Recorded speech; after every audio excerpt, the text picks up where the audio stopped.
日はいつもと違って、ちょっとしたご報告なんですけど、結論から言うと娘が、自閉症と診断されました。So this was back in May, on May 21st or 22nd.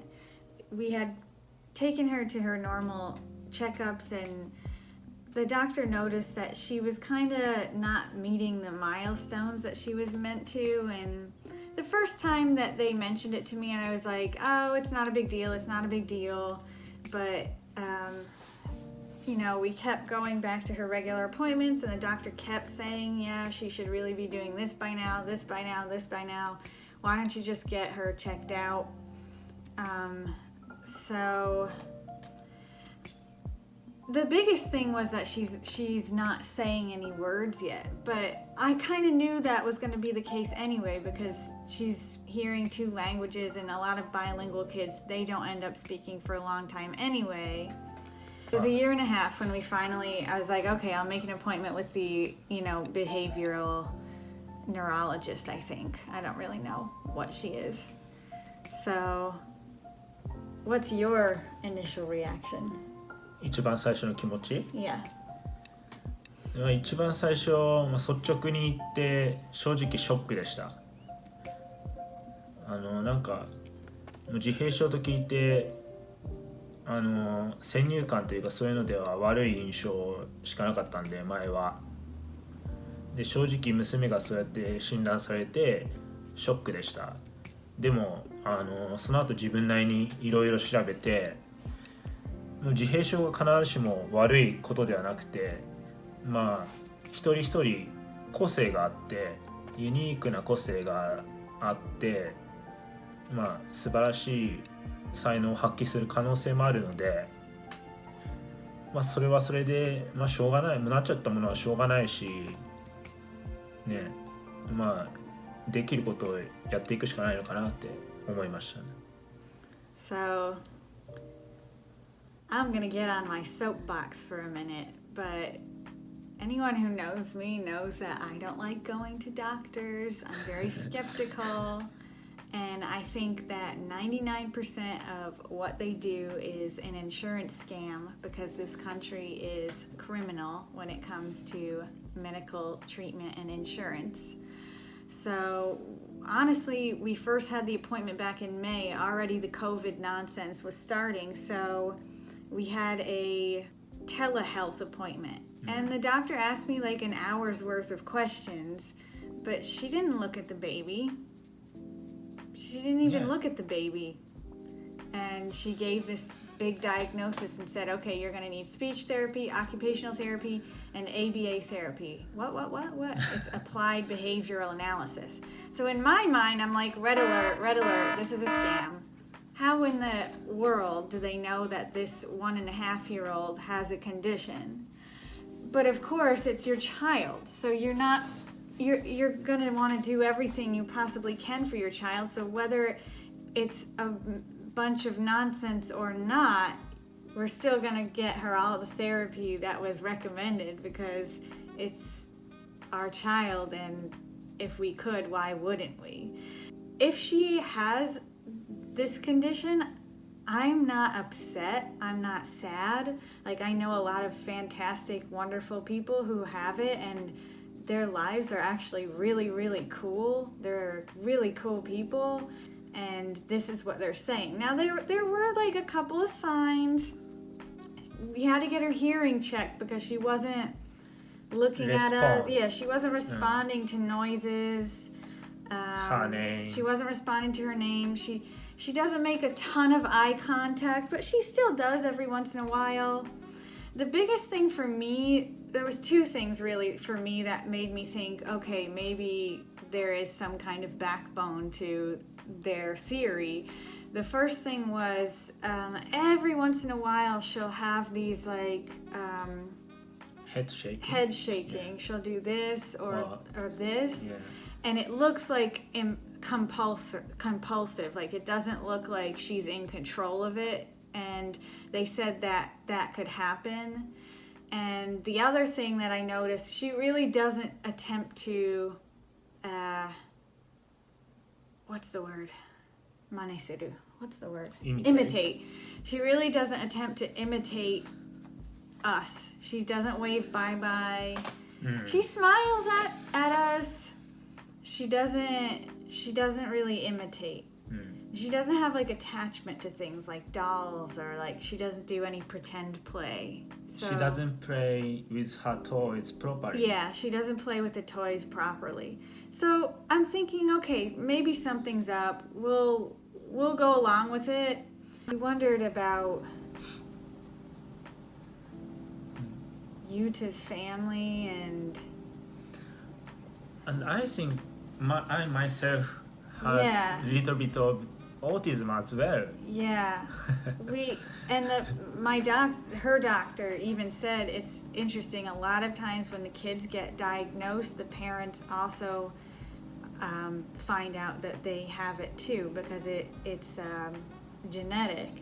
And we kind of suspected that perhaps in Yuta's family, which is totally fine. I don't think it's a bad thing. I don't see it as anything negative, but you could just kind of tell something's up, and maybe it wasn't looked into. Like maybe it wasn't either it wasn't noticed because it's not talked about so much over there, or it was, but it wasn't really taken care of because they don't really have the proper resources over there.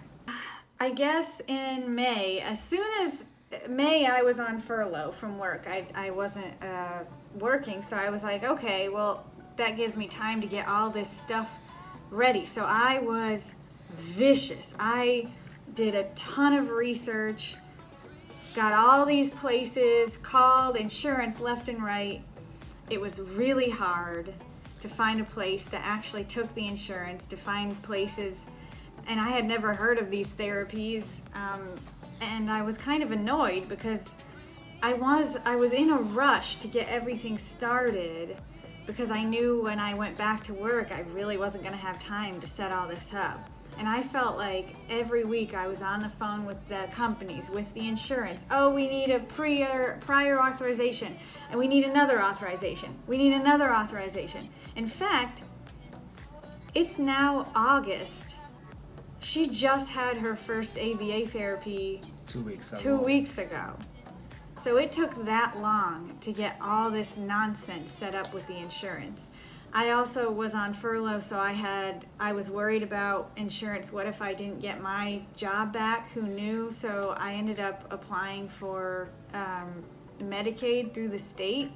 So that's what took the most time. If I had just used the insurance through my employer, it would have been shorter, but Medicaid needs multiple authorizations, even from a third party that has to decide if the recommended hours are truly what she needs. Yeah, for example, the ABA therapist recommends a certain number of hours, and then they have to submit that again to the insurance, and then through Medicaid, who then submits it to a third party, who then submits it back, and they have a little argument like, oh, well, you said she needed 10 hours, but we think she only needs 7, and then back and forth, and parents are just like, can I just get my kids started on this, please? Like, that was insane, and makes me even more distrustful of the medical system in this country than I already was, which is... But I guess it's still better than Japan, I guess. Well, this is what I thought too. It made me really thankful that we came home, because I don't know if they would have had all of this kind of access to this kind of care in Japan. I don't think so. We got help from the state, like it's called Early Steps, and now she's got like a caseworker, like a state caseworker, who's monitoring this development, making sure she gets what she needs, and when she's 3, she's going to be able to start public school earlier, So we applied Medicaid and we also applied charter school. Yes, so right? after the meeting with the early steps people, the representatives from the state, she qualified to go to a charter school even now, even at 2 years old. Unfortunately, the charter school, and the state would pay for it. But unfortunately, this charter school in our county has a wait list. So we applied. I did all of the mumbo jumbo to apply. I did all of the stuff to apply. Yeah. And so now we finally got the ball rolling, and she takes speech therapy regularly. They recommended it twice a week for 30 minutes, but we're doing it once a week for now because we don't want her to get overwhelmed. She was doing occupational therapy, but because of the COVID nonsense, they only wanted to do it telehealth. So we tried it a couple times, but we thought it really wasn't effective. Yeah, because actually we are doing the therapy, and the therapist was just advising online, and it didn't really work. Yeah, we need someone to like demonstrate exactly what to do and how to handle. Yeah, from specialist. Yeah, we don't know what we're doing, and we're cautious, to do something that could put her on a backspin instead of progress. So we decided we'll just wait until they get another in-person therapist. And she does the ABA therapy, the Applied Behavioral Analysis. Right now, it's all home therapy. They recommended she needs 36 hours a week. I don't think she's getting that much though. She gets like 4 or 5, 6 hours Monday through Friday. So someone actually comes to the house. It's still the beginning of the ABA therapy. It's hard to explain what it is. They do their best to explain it, but we're so new, like I really don't fully understand it, but I trust them. Like their main thing is like changing behavior and like recognizing what prompts behavior, and then how to not even fix behavior, but how to encourage the right kind of behavior. It's not really how to fix bad behaviors. It's encouraging. Yeah, right? It's encouraging the right kind of behavior. Yeah. It's mostly to play the toy properly. Yeah. And try to clap hands. Yeah. Imitation stuff. Yeah. Eye contact.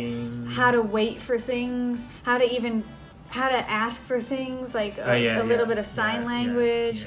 How to indicate that you want something, figuring out what communication style works for her, things like that.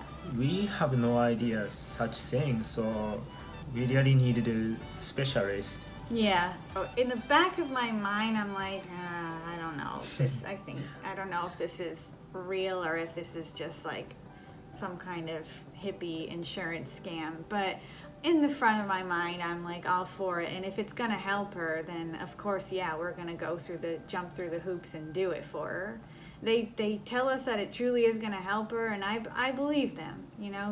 だいたい1週間のスケジュールは、月曜から金曜まで毎日6時間 ABA セラピーで、今のところ月曜日と金曜日だけお昼の12時から夕方6時までで、火水木が朝の8時から2時まで、でその他に水曜日に ABA 終わった後すぐスピーチセラピー30分が今のところ1週間のスケジュールです。And then maybe when she gets a little older, and if she can handle it, we'll increase the OT, the occupational therapy, and the speech therapy if she needs it to like another half-hour slot a week.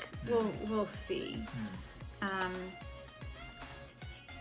Luckily, if she does go to the charter school, they can do all of this in the school with the kids.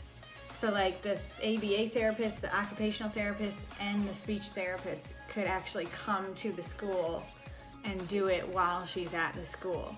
So we don't have to, it's not like she's getting shuffled to so many different places. They're going to be in her own environment doing the kind of therapy. And we are on the waiting list, so it's not too bad situation. It's not bad. Even if we have to keep this situation until she's 3, that's fine too. That's fine. You know, she's our first daughter, so I don't know what's normal and what's not. But she seems really happy. She's she's growing little by little. Yeah.